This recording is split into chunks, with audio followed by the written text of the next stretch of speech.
अब देखो फ्रेंड्स, इस वीडियो में हम डिस्कस करेंगे इनऑर्गेनिक के अंदर एक टॉपिक आता है जिसमें क्वेश्चन पूछे जाते हैं हाइड्रोलाइसिस, कि किस कंपाउंड का हाइड्रोलाइसिस होगा। तो फ्रेंड्स इसके दो कॉन्सेप्ट हैं। एक, हम जब ऑर्डर वगैरह निकालते हैं तो हम देखते हैं कि हाइड्रोलाइसिस समानुपाती होती है किसके, कोवेलेंट कैरेक्टर की। ठीक है, कि जिस कंपाउंड के अंदर कोवेलेंट कैरेक्टर ज़्यादा होंगे उसमें हाइड्रोलाइसिस की रेट क्या होगी, ज़्यादा होगी। ठीक है, और इसके साथ साथ हाइड्रोलाइसिस डिपेंड करता है कि जिसके पास में बैकेंट होंगे, बैकेंट ऑर्बिटल होंगे, वो क्या करेगा, वाटर से लोन पेयर ले लेगा और हाइड्रोलाइज हो जाएगा जनरली। ठीक है, तो जनरली जिसके पास बैकेंट होते हैं वो हाइड्रोलाइज हो जाता है, उस कंपाउंड का हाइड्रोलाइसिस हो जाता है। ये बात हमको ध्यान रखनी है। अब बात आती है कि हाइड्रोलाइसिस समानुपाती कोवेलेंट कैरेक्टर की। अब आपको कोवेलेंट कैरेक्टर निकालना आना चाहिए कि ये किस तरीके से निकालते हैं। ठीक है, तो देखो कोवेलेंट कैरेक्टर समानुपाती होते हैं किसके, पोलराइजिंग पावर के या पोलराइजेबिलिटी के। ठीक है, फिर पोलराइजेबिलिटी भी आगे समानुपाती होती है किसके, तो देखो यहाँ पे मैं लिख के बता देती हूँ। इसमें पोलराइजिंग पावर समानुपाती कोवेलेंट कैरेक्टर, समानुपाती पोलराइजिंग पावर समानुपाती पोलराइजेबिलिटी। ठीक है, पोलराइजेबिलिटी। ठीक है, फिर उसके बाद समानुपाती क्या हो जाएगा यहाँ पे, चार्ज ऑफ कैटाइन है ना, एंड चार्ज ऑफ एनाइन। ठीक है, charge of cation and A9 के समानुपाती है। और इन्वर्सली होता है किसके, साइज ऑफ कैटाइन। ठीक है, और समानुपाती होता है साइज ऑफ एनाइन के। ठीक है, तो ये हो गए कोवेलेंट कैरेक्टर निकालने का तरीका। इस तरीके से हम कंपेयर करके निकालते हैं। तो देखो हाइड्रोलाइसिस को भी हम ब्लॉक वाइज देखेंगे तो आपको इजी रहे याद रखने में। ठीक है, तो देखो सबसे पहले हम देखते हैं बोरॉन फैमिली के अंदर। तो फ्रेंड्स बोरॉन फैमिली के अंदर जैसे BCl3 है ना, बोरॉन ट्राइक्लोराइड जो है वाटर से हाइड्रोलाइज होकर क्या बनाता है, BOH का हॉल 4 नेगेटिव कंपाउंड बनाता है। AlCl3 वाटर से हाइड्रोलाइज होकर कोऑर्डिनेशन नंबर 6 तक के कॉम्प्लेक्स बनाता है। इसके नीचे के एलिमेंट भी कोवेलेंट नंबर 6 के कंपाउंड बनाते हैं। ठीक है, इसके पास जितने खाली थे है ना, एक ऑर्बिटल खाली था P का, तो इसने क्या किया, एक वाटर मॉलिक्यूल गेन कर लिया और ये बना लिया। ठीक है, अब उसके बाद आते हैं कार्बन फैमिली के अंदर। अब देखो कार्बन फैमिली में कार्बन CCl4, आप देखो कार्बन के पास में सारी जो इसके पास 4 ऑर्बिटल्स थे, ठीक है, वो क्या है, पूरे फुलफिल हो चुके हैं। इसने 4 बॉन्ड बना लिए हैं। अब इसके पास बैकेंट नहीं है। जब इसके पास बैकेंट नहीं है तो इसका हाइड्रोलाइसिस भी नहीं होगा। तो आपको याद रखना है, क्वेश्चन पूछा जाता है कि CCl4 का हाइड्रोलाइसिस होगा, तो हमें ध्यान रखना है कि इसका हाइड्रोलाइसिस नहीं होता क्योंकि इसके पास बैकेंट ऑर्बिटल नहीं है। ठीक है, अब उसके बाद आता है इसी का अनदर मेंबर इसी फैमिली का SiCl4। देखो सिलिकॉन के पास क्या है, D ऑर्बिटल आ जाते हैं तो इसका हाइड्रोलाइसिस हो जाएगा और सैलिसिक एसिड बन जाएगा। क्या, सैलिसिक एसिड, SiOH का हॉल 4। ठीक, अब आपको ये चीज़ ध्यान रखनी है। अब SiCl4 का हाइड्रोलाइसिस हो रहा है तो सैलिसिक एसिड बनता है, बट SiF4 में हाइड्रोलाइसिस होता है तो इससे क्या होता है फ्रेंड्स, पार्सली हाइड्रोलाइसिस होता है। और यहाँ पे सैलिसिक फ्लोराइड जो ये कंपाउंड है ये एस्टर में बनता है। तो आपको ये ध्यान रखना है आपको। ठीक है, ज़्यादा इस पर दिमाग मत लगाओ। अब उसके बाद आता है नाइट्रोजन फैमिली के अंदर। देखो नाइट्रोजन फैमिली के अंदर किस किस का हाइड्रोलाइसिस होता है, ये चीज़ें ना बस आप एक बार 2 बार सुन लीजिएगा तो आपको याद रह जाएगा हाँ इस कंपाउंड का होता है। थोड़ा सा रफ आइडिया आपको बैकेंट ऑर्बिटल किसके पास है किसके नहीं है, इससे हम आइडिया लगा सकते हैं बस, और इसका कोई चारा नहीं है। ठीक है, अब देखो NF3 में क्या हो रहा है कि वाटर से हाइड्रोलाइसिस नहीं होता है, बट NCl3 का वाटर की वजह से हाइड्रोलाइसिस हो जाता है। तो ये आपको याद रखना है, NF3 का हाइड्रोलाइसिस नहीं होता है बट NCl3 का हाइड्रोलाइसिस हो जाता है। ठीक है, उसके बाद आता है क्या, PCl3 का हाइड्रोलाइसिस होकर के क्या बनता है, H3PO3 बनता है। PCl5 का हाइड्रोलाइसिस होकर पहले POCl3 बनता है, फिर 2 वाटर मॉलिक्यूल और लेके H3PO4 बनाता है। ठीक है, ये आपने फॉस्फोरस के जो ब्राइट हैलाइड्स पढ़े होंगे उनमें पढ़ी होगी रिएक्शन। फिर उसके बाद आता है देखो फॉस्फोरस के ये तो हो गए हैलाइड से, ये हो गया ऑक्साइड P4O6 P4O10, इनका भी अपन हाइड्रोलाइसिस करते हैं तो इससे H3PO3 बनता है, इससे H3PO4 बनता है। ठीक है, फिर उसके बाद आते हैं देखो एंटीमनी और बिस्मिथ। इनमें क्या होता है, कोवेलेंट कैरेक्टर जो है बहुत कम होते हैं तो इनके अंदर जो इनका पार्सल हाइड्रोलाइसिस होता है, कैसा होता है, पार्सल हाइड्रोलाइसिस होता है। और ये क्या बनाते हैं, देखो यहाँ पे ओनली 2 क्लोरीन का झटके OH लगे हैं और फाइनली इसमें एंटीमनी ऑक्सीक्लोराइड बनता है और यहाँ पे बिस्मिथ ऑक्सीक्लोराइड बनता है। ठीक है, तो इन दोनों का क्या होता है, पार्शियली हाइड्रोलाइसिस होता है। ये बात आपको याद रखनी है। ठीक, अब चलते हैं हम ऑक्सीजन फैमिली पे। तो फ्रेंड्स देखो ऑक्सीजन फैमिली में SF6 में क्या है, ये स्टेरिक हिंड्रेंस बहुत ज़्यादा होने की वजह से इसका हाइड्रोलाइसिस नहीं होता है, बट SF4 का हो जाता है तो बनाता है SOH का हॉल 4। ठीक है, अब फ्रेंड्स हम क्या देख लेते हैं, कुछ ऑर्डर देख लेते हैं जो इन फैमिलीज़ के कंपाउंड्स के ऊपर बनाए गए हैं। देखो हाइड्रोलाइसिस का जैसे BF3 BCl3 BBr3 BI3, हम देखेंगे कि इसमें हाइड्रोलाइसिस का ऑर्डर क्या है। ठीक है, तो मैंने आपको बताया कि यार हाइड्रोलाइसिस का रेट देखनी है हमको कि किसमें ज़्यादा होगा, तो हम कैसे देखते हैं। तो देखो हाइड्रोलाइसिस समानुपाती होता है किसके, कोवेलेंट कैरेक्टर के। किसके हाइड्रोलाइसिस समानुपाती है किसके, कोवेलेंट कैरेक्टर के। ओके, अब बात आती है हम इनमें कोवेलेंट कैरेक्टर का ऑर्डर निकाल लेते हैं। तो देखो बोरॉन बोरॉन बोरॉन ये तो क्या है, सेम है, डिफर क्या कर रहा है, एनाइन डिफर कर रहा है। ठीक है, और अब एनाइन पे भी चार्ज क्या है, -1 ठीक है, क्या क्या हुआ, -1 अब देखो इसके अंदर क्या हो रहा है, -1 तो इनमें चार्ज भी सेम हो गया इसमें। ठीक है, अब चार्ज जब सेम होता है तो फिर कैसे देखते हैं, साइज से देखते हैं। और साइज किसका, एनाइन का। तो देखो कोवेलेंट कैरेक्टर जो है समानुपाती होते हैं साइज ऑफ एनाइन के।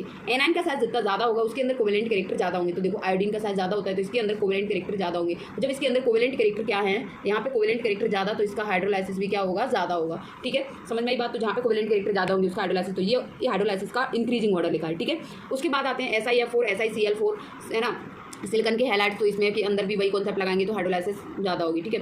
अब उसके बाद आते हैं हम यहाँ पे नाइट्रोजन फैमिली के क्लोराइड्स में। तो देखो नाइट्रोजन टॉप टू बॉटम चल रहे हैं हम। टॉप टू बॉटम चलने पे क्या हो रहा है, आप देखो यहाँ पे इसमें क्या है, क्लोरीन क्लोरीन निकल जाए, कॉमन आयन को हम सेपरेट कर देते हैं। फिर उसके बाद जो डिफर कर रही है चीज़ उसको देखते हैं। तो इस पर भी चार्ज कितना है, +3 है, इस पर भी +3 है, सब पे +3 तो चार्ज भी सेम हो गया। जब चार्ज सेम हो गया तो फिर काय की वजह से देखते हैं हम साइज ऑफ कैटायन। तो कोवेलेंट कैरेक्टर किसके समानुपाती होता है बताओ, साइज ऑफ कैटायन के। किसकी, साइज ऑफ कैटायन के। अब देखो कैटायन का साइज यानी कोवेलेंट कैरेक्टर समानुपाती इनवर्सली होता है साइज ऑफ कैटायन, ठीक है, साइज ऑफ कैटायन की। तो कैटायन का साइज ज़्यादा तो कोवेलेंट कैरेक्टर कम। अब देखो यहाँ पे क्या हो रहा है कि कैटायन का जो है साइज क्या है ज़्यादा, तो कोवेलेंट कैरेक्टर कम। तो देखो ऊपर से नीचे आ रहे हैं तो क्या है, साइज बढ़ता जा रहा है, साइज बढ़ता जा रहा है तो कोवेलेंट कैरेक्टर कम होते जाएंगे। जब ऊपर से नीचे कोवेलेंट कैरेक्टर कम हो रहे तो हाइड्रोलाइसिस की रेट भी क्या होगी, कम होती जाएगी, ठीक है। अब BiCl3 का तो पार्शियल हाइड्रोलाइसिस होता है और इसका भी पार्शियल हाइड्रोलाइसिस होता है, बट NCl3, PCl3, ASCl3 इनका कंप्लीट हाइड्रोलाइसिस होता है, ठीक है। तो यहाँ पे हमने NCl3 का हाइड्रोलाइसिस पढ़ा भी, अमोनिया गैस, और क्या बनता है HOCl, ठीक है। अब हम देखते हैं कार्बन फैमिली के जो है क्लोराइड्स में। तो देखो CCl4 का हाइड्रोलाइसिस नहीं होगा क्योंकि इसके पास कोई वैकेंट नहीं है।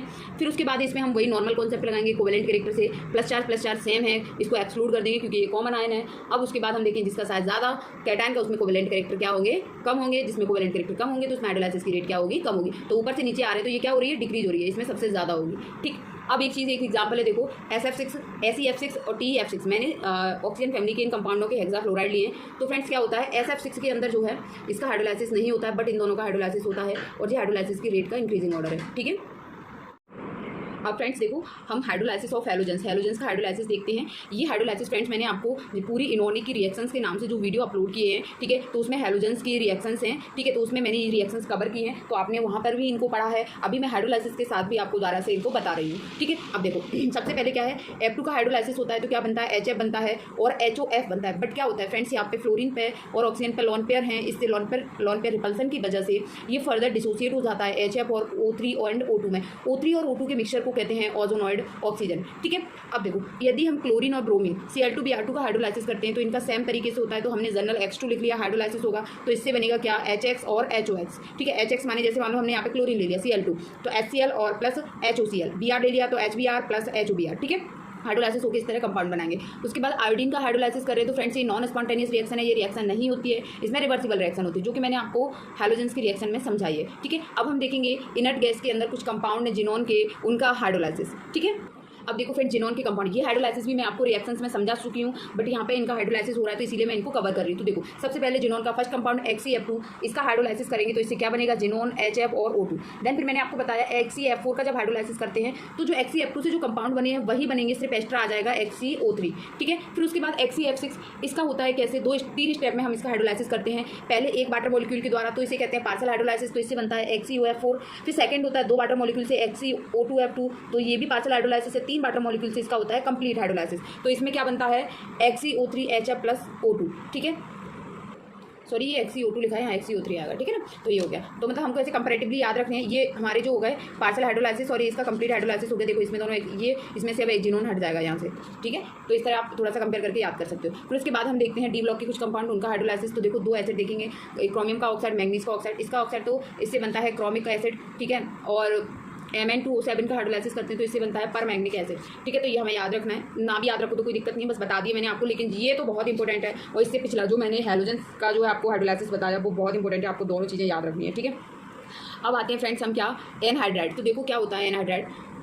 एनहाइड्राइड हमारे पास 2 प्रकार के होते हैं, simple and mix. Simple anhydride का मतलब ये होता है कि जो एक ही टाइप का जो है कोई एसिड है वो बना रहे हैं हाइड्रोलाइसिस करने पे। जैसे N2O5 है, यदि मैं इससे वाटर की रिएक्शन कराती हूँ तो इससे क्या बनता है, ओनली HNO3 बनता है। क्या बनता है, HNO3, ठीक है। तो क्या होगा, तो ये हुआ क्या, मतलब ये N2O5 क्या है, HNO3 का क्या है, एनहाइड्राइड है। मानिए जैसे मैंने देखा कि देखो N2O5 जो ऑक्साइड है ये एनहाइड्राइड है, इस पर वाटर की रिएक्शन करा रहे हैं तो हमको ये मिल रहा है। यदि हम HNO3 से वाटर निकाल देंगे इसके 2 मोल से तो ये उल्टा वापस बन जाएगा ना, ठीक है। तो HNO3 का एनहाइड्राइड होता है N2O5, या कहें N2O5 का हाइड्रोलाइसिस करने पर हमको HNO3 प्राप्त होता है, ठीक है। फिर ऐसे ही आते हैं N2O4। अब देखो N2O4 एक मिक्स ऑक्साइड है, इसका हाइड्रोलाइसिस करने पर हमें 2 टाइप के एसिड मिलते हैं, नाइट्रस एसिड और नाइट्रिक एसिड। तो ये हुआ मिक्स ऑक्साइड। यदि इनका अपन एनहाइड्राइड बनाते हैं, इनमें से डिहाइड्रेशन करते हैं, वाटर निकालते हैं तो हमको यही मिलेगा। फिर उसके बाद आते हैं Cl2O से भी, ठीक है। इसमें क्या हो रहा है, इसका हाइड्रोलाइसिस करने पर हमें परक्लोरिक एसिड और क्लोरस एसिड हमको प्राप्त होता है, ठीक है। परक्लोरिक एसिड और क्लोरस एसिड हमको प्राप्त होता है, और इन दोनों का यदि डिहाइड्रेशन करेंगे तो हमको ये एनहाइड्राइड प्राप्त होगा, ठीक है। तो ये आपको थोड़ा सा ध्यान रखने में, यदि बाई चांस पूछे गए तो। अब हम आगे देखते हैं इंटर हैलोजन कंपाउंड का हाइड्रोलाइसिस। इंटर हैलोजन क्या है? जो हैलोजन हैलोजन से मिलकर बने होते हैं, ठीक है। तो देखो मैंने आपको जो रिएक्शंस वाली वीडियो उनमें ओनली एक्स डैश टाइप का जो इंटर हैलोजन बनेगा ना, उसका हाइड्रोलाइसिस मैंने करके आपको समझाया है, ठीक है। तो देखो आपको यही चीज़ याद रखनी है, लेकिन एक बार आप और के सुन लो, यदि बाई चांस आते हैं आपको याद रहेगा तो आप कर पाओगे, ठीक है। तो एक्स डैश में इसमें क्या होता है फ्रेंड्स, देखो ये जो फर्स्ट जो आयन होता है वो कैसा होता है? लार्ज होता है। ये कैसा होता है? स्मॉल होता है। बड़े की जो गोदी में क्या है, मतलब है ना, गोद में क्या छोटा बैठता है, यानी बड़े जो है छोटों को अपने साथ रखते हैं, ठीक है। तो छोटा क्या है? HX के रूप में जाएगा और बड़ा जो है HOX के रूप में हाइपोहेलस। तो मैंने इसका एग्जांपल समझाया, जैसे ClF एक है ना, तो ये हमारे पास XX टाइप का एक कंपाउंड है। इसका हाइड्रोलाइसिस करने पर H+OH नेगेटिव का मतलब भी होता है कि तो भी यहाँ पे हाइड्रोलाइसिस कर रहे हो, ठीक है। तो देखो इसमें जो छोटा होगा वो HX के रूप में जाएगा और जो बड़ा होगा उससे HOCl, तो इसको क्या कहेंगे? Hypochlorous acid. क्या बोलेंगे? हाइपोक्लोरस एसिड, ठीक है। अब हम चलते हैं क्या, XX-3 माने ये इंटर हैलोजन फर्स्ट टाइप बना, फिर सेकंड टाइप ये बनता है, फिर X-5 टाइप बनता है, फिर X-7 टाइप बनता है। तो हम सबका हाइड्रोलाइसिस देखेंगे। अब देखो इससे हाइपोक्लोरस बना। अब X-3 टाइप का हाइड्रोलाइसिस करने पर जो छोटा है ना, जो नंबर में ज़्यादा है, छोटा है, उससे ना वो HX डैश ही बनेगा सब में, देख लो आप, ठीक है। एक्स डैश वाले से यही बनेगा। अब यहाँ पे चीज़ कैसे वेरी कर रही है, तो देखो आपने ना अभी मैं आपको ऑक्सी एसिड पढ़ाऊंगी, आपने क्लोरीन के माने हैलोजन के ऑक्सी एसिड पढ़े होंगे। तो देखो पहले HOX हाइपोहेलस, फिर हेलस, फिर हेलिक, फिर पैराहेलिक, ठीक है। तो सीक्वेंस में बन रहे थे। 3 वाले का तो क्या बनेगा? HXO2 यानी जी हेलस। तो हेलस में कैसे देखो फ्लोरीन है, उसका HF बन गया, क्लोरीन बनेगा, इसे HClO2, इसे क्या बोलेंगे? Hypochlorous acid. ये हुआ सॉरी हाइपोक्लोरस एसिड, ठीक है। ये क्या होगा? Chlorous acid. क्या होगा? क्लोरस एसिड, ठीक है। और X-5 से ये तो H डैश ही बनेगा, इससे क्या बनेगा? हेलिक, ठीक है। यानी क्या? अब क्लोरीन वाले को क्या होगा? इससे क्लोरिक एसिड। क्या? क्लोरिक एसिड, ठीक है। अब आते हैं X-7 टाइप का कंपाउंड, इससे बनता है परहेलिक एसिड, यानी वो X-7 टाइप का एक ही अपन को कंपाउंड अभी तक फाइंड है, IF7, ठीक है। तो अब देखो इस इंटर हैलोजन का हाइड्रोलाइसिस करने पे जो छोटा है उससे तो HF ही बनेगा, जो बड़ा है उससे बनेगा पर आयोडिक एसिड। क्या? क्योंकि पर हेलिक एसिड यानी पर आयोडीन है हैलोजन, तो पर आयोडिक एसिड बनेगा, ठीक है। तो ये हो गया हमारे इंटर हैलोजन कंपाउंड का हाइड्रोलाइसिस, ठीक है। तो हमने सारी चीज़ें सीक्वेंस में देखी हैं, आप वीडियो को 1-2 बार देखोगे आपको डेफिनेटली चीज़ें समझ में आ जाएंगी। अब हम देखते हैं आयनिक कंपाउंड का हाइड्रोलाइसिस कैसे होता है, आयनिक कार्बाइड एंड फॉस्फाइड का। ये भी रिएक्शंस मैं आपको अच्छे से समझा चुकी हूँ पहले, लेकिन फिर भी मैं एक बार इनको कंक्लूड करती हूँ ताकि आपकी चीज़ें रिवाइज हो जाएँ। तो देखो मैंने आपको बताया पिछले कि बेरिलियम का जो कार्बाइड है, इसका हाइड्रोलाइसिस करें तो हमको कौन सी गैस मिलती है? Methane gas. ऐसे एल्यूमिनियम का, तो इससे भी कौन सी गैस मिलती है? मीथेन गैस, क्योंकि क्वेश्चन गैस पर ही पूछा जाता है। इनका तो सबको पता है कि यार इनसे कार्बाइड इनके जो है इनका जो है हाइड्रोक्साइड बनता है, ठीक है। अब देखो ये दोनों हो गए। अब देखते हैं अपन कैल्शियम के कार्बाइड से। तो कैल्शियम के कार्बाइड से हमें इथाइन यानी एसिटिलीन मिलती है, ठीक है। मैग्नीशियम के कार्बाइड से हमको क्या मिलता है? प्रोपाइन मिलती है। आपको ये गैसें याद रखनी है डायरेक्ट। अब देखो मैंने आपको एस ब्लॉक के अंदर आपने पढ़ी होंगी कहीं पर रिएक्शन, सॉरी मैंने रिएक्शन में भी कराया। मैग्नीशियम का नाइट्राइड एंड लिथियम नाइट्राइड यानी कोई भी नाइट्राइड है, वाटर से रिएक्शन करके कौन सी गैस देता है? Ammonia gas. अब यहाँ पे 2 नाइट्रोजन है, तो जी कितनी मोल अमोनिया देगा? आपको यहाँ याद रखना है, देखो 2 मोल अमोनिया देगा, ठीक है। फिर उसके बाद में अब मैग्नीशियम का क्या? बोराइड है, तो ये कौन सी गैस देगा? ये देगा B2S6। ये भी आपको याद रखना है। फॉस्फाइड है कैल्शियम का, तो क्या देगा? फॉस्फीन गैस देगा, ठीक है। समझ आपको ये चीज़ ध्यान रखना है। कैल्शियम का फॉस्फाइड है तो फॉस्फीन गैस देगा। अब देखो मैग्नीशियम का नाइट्राइड जो अपने ऊपर पड़ा था, यदि इस पर वाटर आ रहा है तो कौन सी गैस बन रही है? NH3। यदि D2 आएगा, ड्यूटेरियम आएगा, तो यहाँ पे क्या होगा? ड्यूटेरियो अमोनिया बनेगी, ND3, ठीक है। तो ये चीज़ आपको याद रखनी है, ओके। तो फ्रेंड्स देखो ये हो गया हमारे सारा हाइड्रोलाइसिस पूरी इनऑर्गेनिक के अंदर जिन जिन कंपाउंड से हम हाइड्रोलाइसिस होता था, है ना, डी ऑर्बिटल के वैकेंट की वजह से देखते थे या अपन ऑर्डर निकालते थे, ठीक है। हाइड्रोलाइसिस समानुपाती होती है कोवैलेंट कैरेक्टर के, ठीक है। तो इस तरीके से और फिर कुछ चीज़ें जो रिएक्शंस हैं ही, मतलब हाइड्रोलाइसिस कर रहे हैं तो उनकी रिएक्शन है कि किसी कंपाउंड का वाटर से रिएक्शन करा रहे हैं, यानी हाइड्रोलाइसिस करा रहे हैं, तो क्या बनेगा? तो वो भी हमने सारी चीज़ें कवर कर ली, ठीक है। तो अब इस वीडियो को 1-2 बार देखना, डेफिनेटली आपको सारे हाइड्रोलाइसिस जो भी रिएक्शन है वो अच्छे से रिकॉल हो जाएंगी। और यदि कोई इनमें से आती है पेपर के अंदर और देख लेना, यदि आई तो इनमें से ही फंस जाएगी और बाहर नहीं जाएगी, ठीक है। तो आप वीडियो को पूरा देख लें तो आपको डेफिनेटली समझ में आ जाएगा, okay. Bye bye, take care बच्चों, अपनी पढ़ाई करो, बाय।